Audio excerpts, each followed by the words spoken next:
Happy Tuesday. I am so glad that you're here. So, not only do I like to talk to you about different topics and give encouragement in different areas, and even share with you some of the struggles that I have in life and what God teaches me from them, but I also love doing book reviews. So, I have been reading a lot slower this year, partly because I'm writing a 3 book series, fiction series. And then I also am working on a devotional, a new Bible study. So I'm doing a lot of writing. So I don't have as much time to read as I like to. But reading is supposed to be enjoyable anyway. So it doesn't really matter if I'm going slower in this season or not, because I still do enjoy reading. And I was trying to think about what it was about this book that just really hit me, that made me want to share it with you today.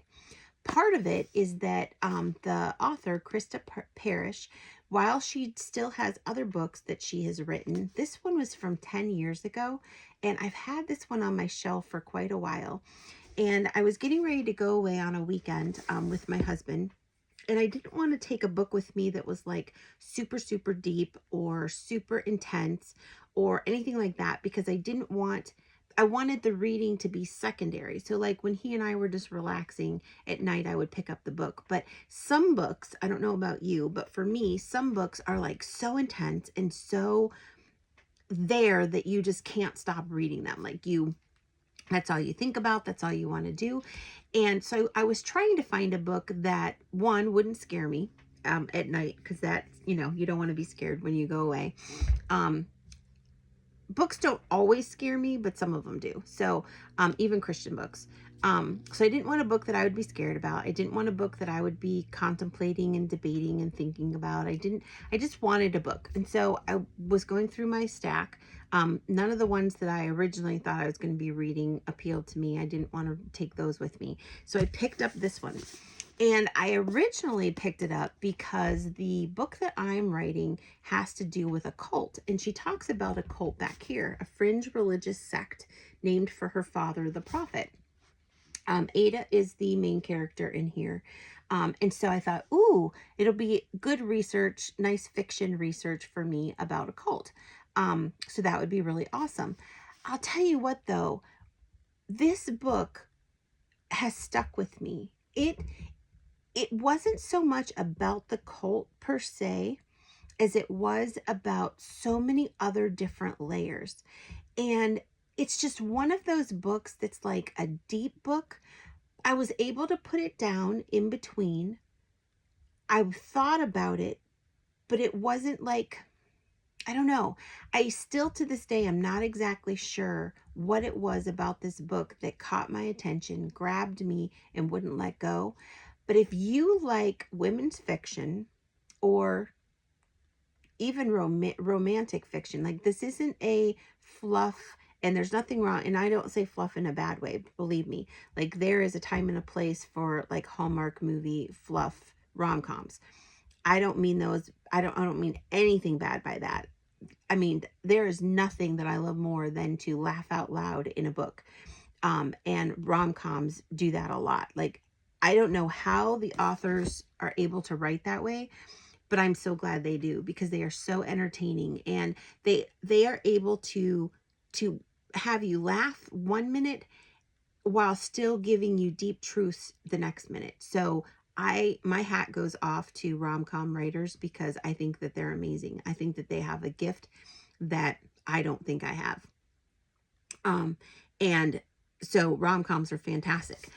This is not a rom-com, though. So if you like romantic Christian fiction, and if you like women's fiction, which is more on the deeper level, then I think you would really love this book. And again, her name is Christa Parrish, and it's called Still Life. And it's the story of it's two different stories intertwined together. And so the first one is about Ada, who is this girl right here. And she was born into this religious cult. And the book starts out where she's married to this guy, Julian. And I'm not telling you anything that the back cover doesn't tell you. They've been married for like 5 months, and Julian dies. And so it's that story. So like, she still is freshly pulled away from this religious sect. She has always lived under her father's roof. She's never had any freedom of any kind whatsoever. And Julian marries her and starts to open up her world. But it's very new in their relationship. So her world has not been opened very far. They always thought they had more time. And he was doing everything he could to open her world, but it takes time. I mean, if you're coming out of a sect, if you're coming out of a traumatic experience, if you're coming out of a sheltered lifestyle, then it's going to take time. You're not going to be able to do it right away or super quick. So anyway, so that's the one story. And then the second story is Catherine Walker and her marriage. So that one talks more about her and her husband got married. They had 2 kids. One of the kids has a major physical disability he was born with. So they have the stress of that. And so they've grown apart. And so that is the second story. And I don't want to tell you too much because they don't really tell you about that. Although they do tell you on the back cover that she had an affair. And it is because of her affair that, yeah. So I was rereading it, and I don't want to tell you that part because I don't want to spoil it for you. But anyway, so it's the 2 women's lives. It's the 2 women's stories. And then at the very end, they intersect. And not only is the story itself gripping, and it will stay with you, and it's amazingly told. Like, she tells both sides so wonderfully, and she interacts or intersects them so beautifully. Like, and then she leaves the end with a sense of satisfaction of the way she ends it, but also with like an open ending so you can kind of paint the rest of the picture yourself. But you're left with hope. You're left with all good feels. But her word pictures, the way that she describes the characters and the actions of the characters, she is just an amazing writer. Like, I was reading this, and I struggle with poetry. Like, the older I get, the more I appreciate it. I struggle with poetry, though, because I don't always feel like I understand it very well.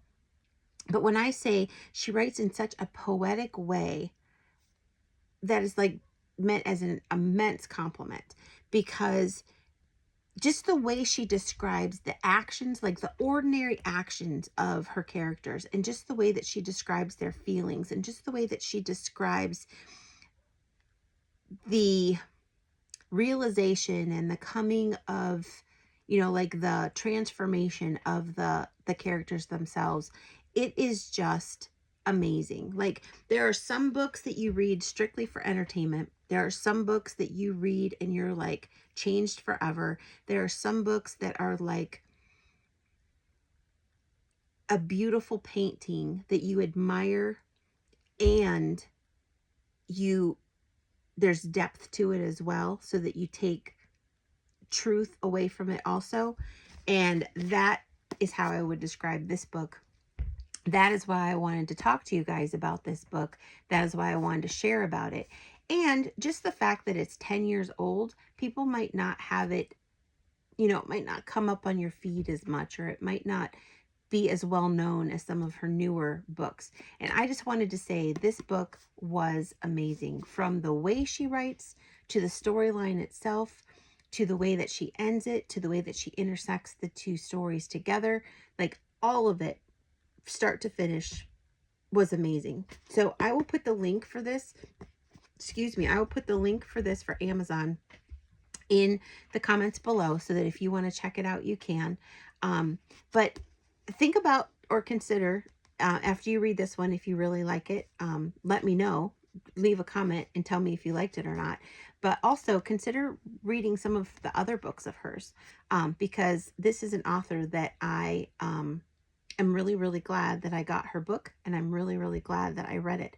And I love, love, love how God lets us read books when we are most ready to read them. So I've had this one on my shelf for quite a while. I didn't buy it brand new. I didn't buy it 10 years ago. I haven't had it that long.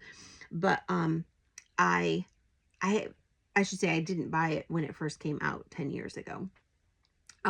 But it appealed to me. The back cover appealed to me, and so I bought it, and it was like the perfect timing for me to read it. And so I just wanted to share that part with you, to let you know that if you like women's fiction or women's romance, then you might want to give this one a try. So if you liked this video, hit the like button. If you would subscribe, I would greatly appreciate it. And if you would tell a friend and have them subscribe, that would be absolutely amazing. So check out the links below. Check out the link for the Jesus in the Everyday membership. That's below also. You can also look at my website, see the different books that I have going on there. And you can check out the Cheer Up podcast. That's below also. And just have a great day, a wonderful week, and I will be back here next Tuesday.